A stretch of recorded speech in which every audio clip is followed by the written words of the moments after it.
I'm so excited for this game. Holy moly. Bro, I'm gonna get my money up. Bro. In the next, before November 9th, I'm gonna get my money up, and we gonna stream this game. We're gonna stream this game. Alright.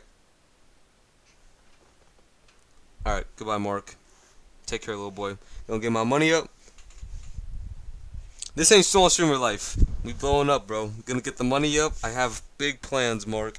And I'm gonna stream this game. Oh, here's my gum wrapper. Boom. I'm streaming this game. I can already know. It is harder than your 9 to 5. On gang, it is. I want to just see what's going on in the God of War world. I waited all day to watch this. We're coming off of God of War 2018. Big thing to come off of. That's true. How do you top that? You can. But How you do can't. you deliver something Santa that Monica can. players will love maybe just as much as God of War 2018?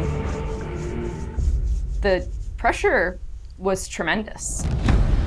I heard there's gonna be like 9 of these videos. Shaping the story. My name is Ariel Angelotti, and I Hello. am the senior producer for Narrative. My name is Richard Gobert.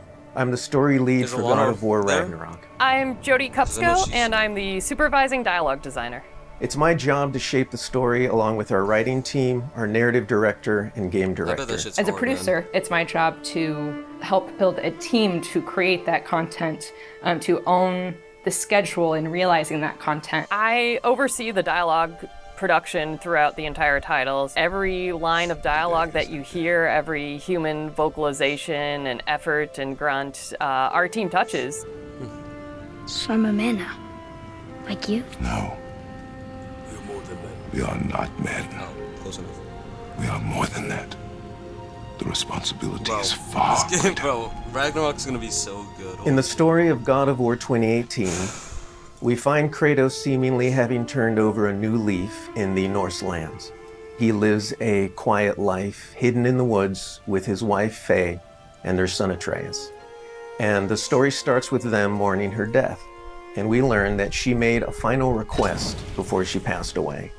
She wanted them to spread her ashes from the highest peak in all the 9 realms. He's scared of being a bad father, a bad influence, and as a result, it's made him an absent father.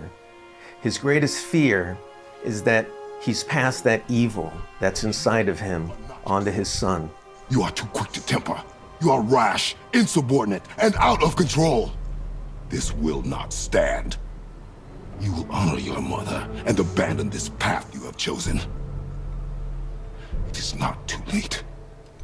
They befriend Freya, who is an exiled Vanir goddess I keep who getting used to confused be with married to Freya and Odin. Faye. They meet Mimir, the self-proclaimed smartest man alive, who serves as their guide and their confidant. And they meet the Holdra brothers, Brock and Sindri, who are world-class weaponsmiths who end up their main source of upgrades and equipment. Now, among the enemies they make are the Aesir gods, whose leader is none other than Odin, someone we never meet in God of War 2018, but who casts a very long and dark shadow over the 9 realms. There are consequences to killing a god! Why? How do you know? How do you know? After many adventures, Kratos and Atreus end up fulfilling Mom's wishes, Good enough. and over the course of that journey, they find out more about each other and about themselves, and finally find a common ground between them. They become the close family unit that Faye hoped that they would become. It's wholesome. It's cute. Now, boom! The game In God of the of War century. Ragnarok, we fast forward a few years, and little Atreus is now a teen, and they're back to hiding out in their home in the woods in Midgard. During the course of the previous game's events, they were forced to kill Odin's grandchildren, Magni and Modi, the sons of Thor. Thor does a lot of the lion's share of Odin's dirty work, and as a consequence, he's a very violent, unstable personality. At the end of the last game, they were also forced to kill Balder, the son of Odin and Freya, and that has its own set of consequences. He was a very powerful chess piece for Odin, one that Odin is incredibly bitter about losing. Freya has vowed vengeance against them for the killing of her son. He didn't know Kratos you, and bro. Atreus didn't want to kill him. They were friends with Freya. But Baldur tried to kill her in front of them, and Kratos had no other option in the moment but to kill him to save Freya's life, even though it meant losing Freya's friendship. I will they saved her, parade so it's okay. your cold She'll body probably come around. from every corner of every realm and feed your soul to the vilest filth in hell. That is my promise. He saved your life. He robbed me of everything.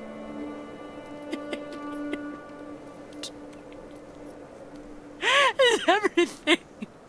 His death is also foretold to bring about Fimbulwinter, which is a brutal 3-year winter that is then followed by Ragnarok. Uh-oh. It's an apocalyptic war between all the Norse gods, the giants, the dwarves, and the elves, and an army of the dead. They're all destined to fight in a battle that basically ends the world. Kratos is understandably worried about his son and what it means for him. You get to go on this journey with how Atreus grows into a young adult and how Kratos grows into his next era in his life, and really see kind of the parent that he's striving to be, but the person he's striving to be. I find that tale so incredibly relatable.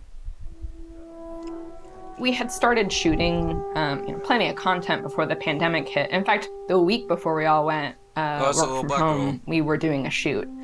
I remember being on and off that set, running back to the office and having to talk to studio leadership about what was going down and how this was going to impact us moving forward. And those were trying times. For us, it was a very unique challenge because we had to bring in actors and we had to record them.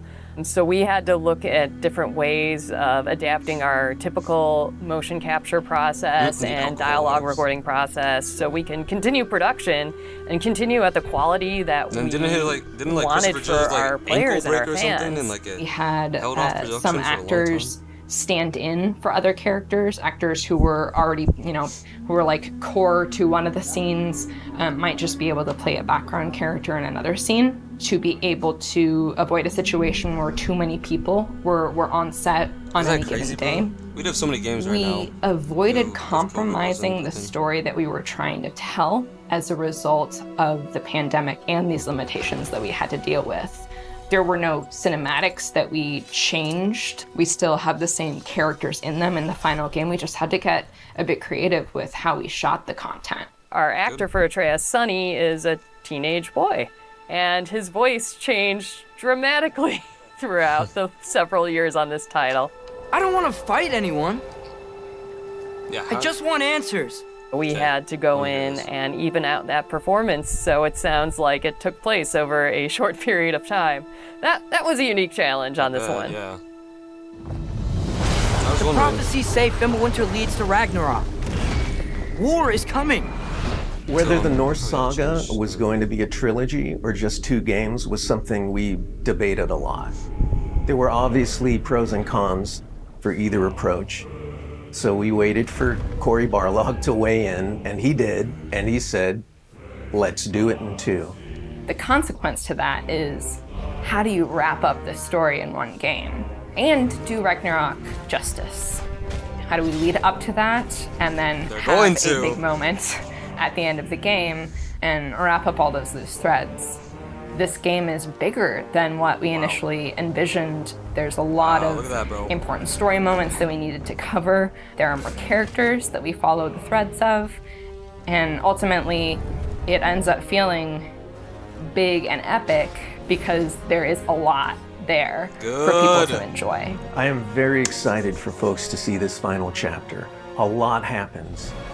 We put our characters through the ringer. But we also bring them closure, and we provide answers to a lot of the questions the first game posed. Just all of the new combat that we're doing and the new interactions. There's a lot of stuff that's happening in this title that I think people are going to have fun with. We all have our own personal Ragnaroks to deal with. And this story is about how you process that, how you own it, and how you make it a part of yourself and grow from it. I mean, we set some stuff up. At the end of last game, there's going to be some consequences this game. We're going to see how things play out between Freya and Kratos. We're going to see how the evolution of the family relationship continues. You got Brock and Sindri, the dwarves, who are kind of part of your makeshift family now. And there's going to be some other characters that we introduce that maybe going to disrupt the balance a little bit. I can't wait until players get their hands on the game, are able to experience Game of the year, game of the year, game of the year. We have, I think, an incredibly well-rounded game. Very satisfying combat, beautiful and rich environments to explore, outstanding character art, a lush and moving soundtrack. Families. Surely nothing bad happens to them. It's the work of hundreds of very dedicated artists, and they all have their own stories to tell.